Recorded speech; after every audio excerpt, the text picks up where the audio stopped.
to settle here and build a life for yourself? I'm afraid those aren't my plans. See, I already have a life. Well, I had one, and I'm trying to reclaim it. Or maybe what you could say is I had two, and I'm trying to end one of them so the other can survive.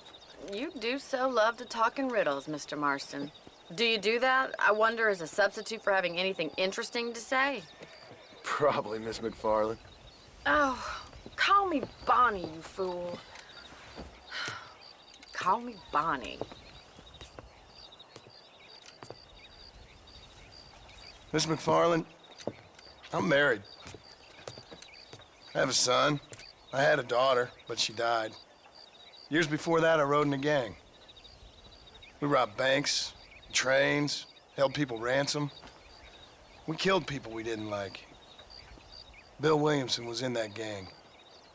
Now, if I don't capture my former brother-in-arms, great harm will befall my family.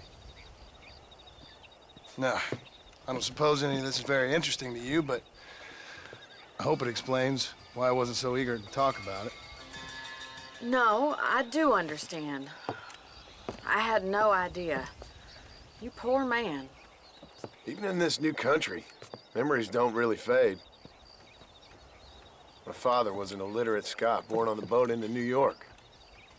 He never saw his homeland, but to hear him talk about it, you'd imagine he only ever ate haggis and wore a kilt.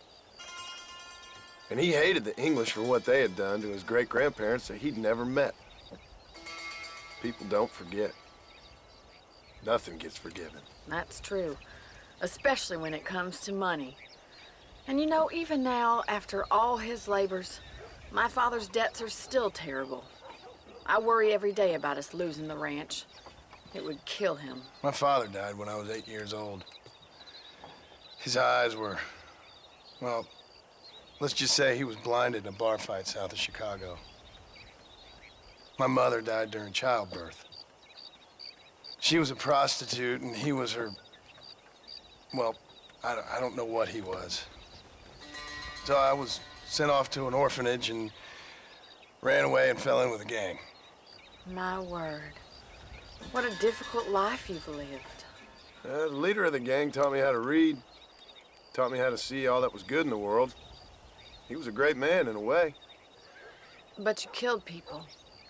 Sure. And I've suffered for it. And that's the life I left, or tried to leave. Said too much, Bonnie. I'm an uneducated killer, sent here to do all I can do well. Kill a man in cold blood so that another man may do his part to cut crime in an area, and a rich man can be elected governor on the back of these promises. Civilization is a truly beautiful thing, Mr. Marston. Listen, can you help me? Well, I can try. What do you need, money? No, nothing so complicated. I need an extra hand to take out the herd to pasture. Sure. Point me in the right direction.